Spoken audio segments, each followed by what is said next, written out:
Hi friends, good morning. This is Dr. Harinath Reddy, Director Shankaran AI Study Circle. Today we will discuss an important topic which is useful for Appsc Group 1 mains exam, and that is the National Cyber Security Policy 2013.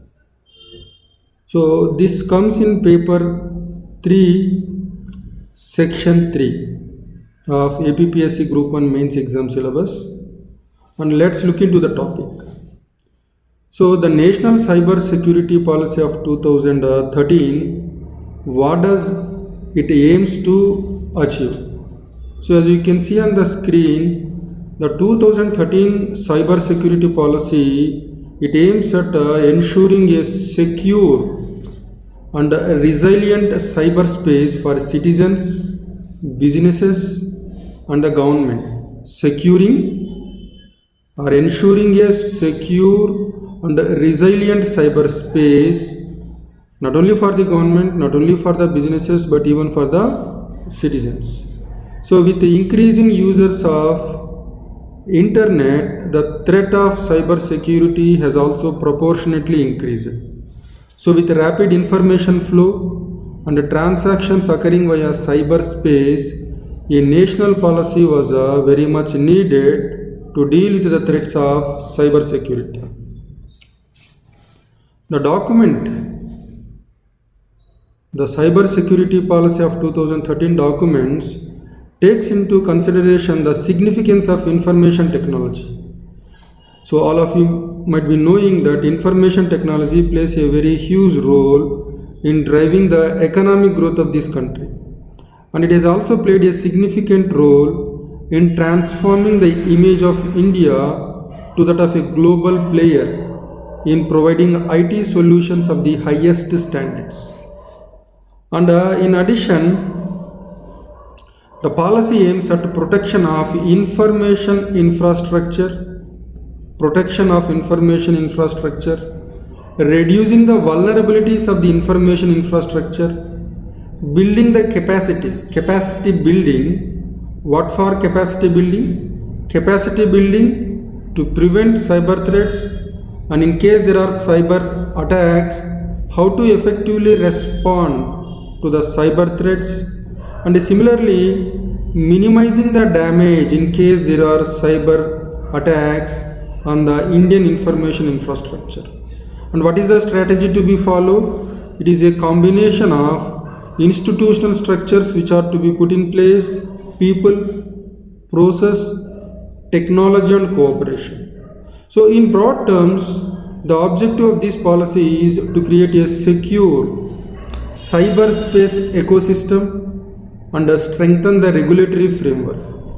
So that's why a national and a sectoral 24/7 mechanism has been envisaged to deal with the cyber threats through National Critical Information Infrastructure Protection Center. So this is one important agency which the students must keep in mind and incorporate in your answers. National Critical Information Infrastructure Protection Center.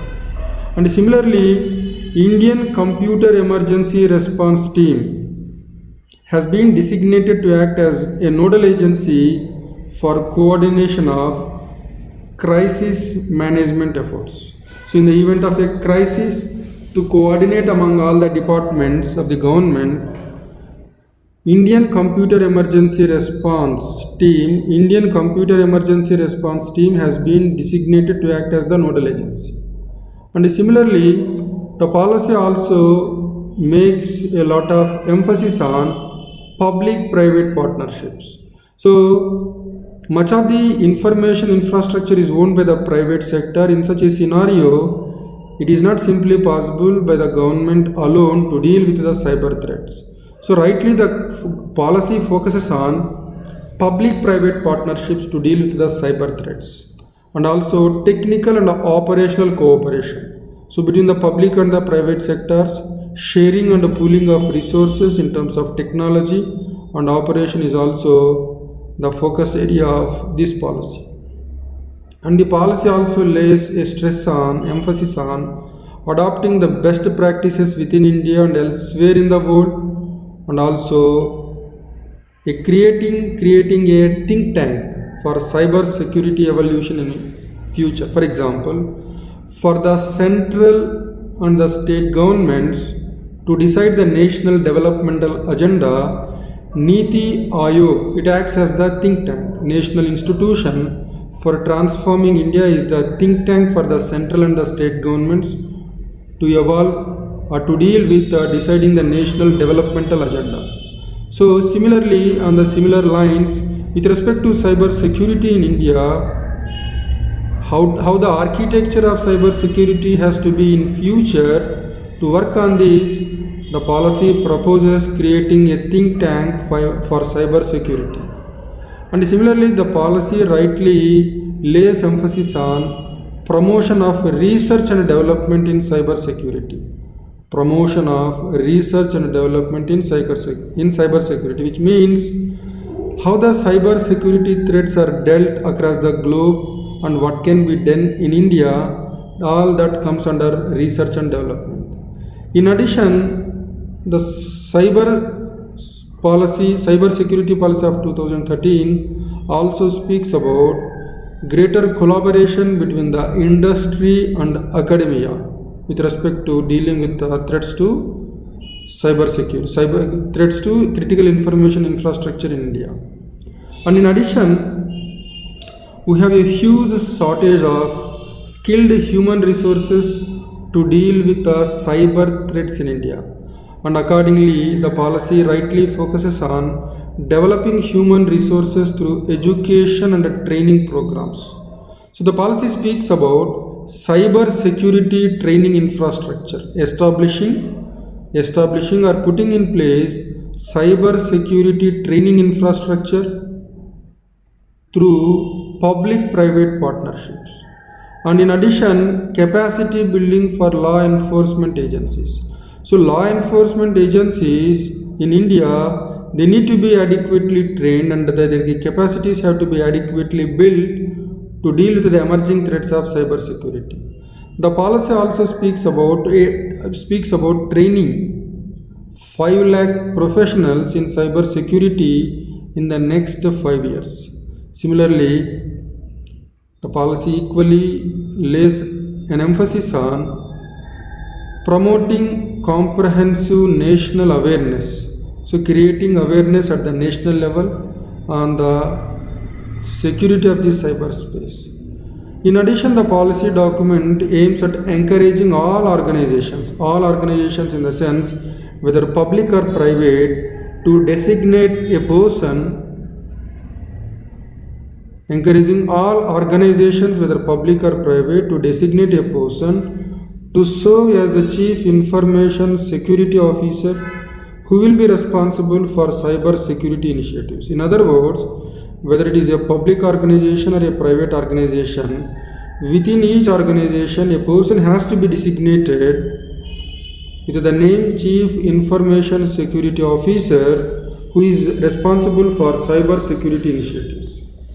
And the scheme also lays an emphasis on continuously upgrading information infrastructure with respect to cyber security.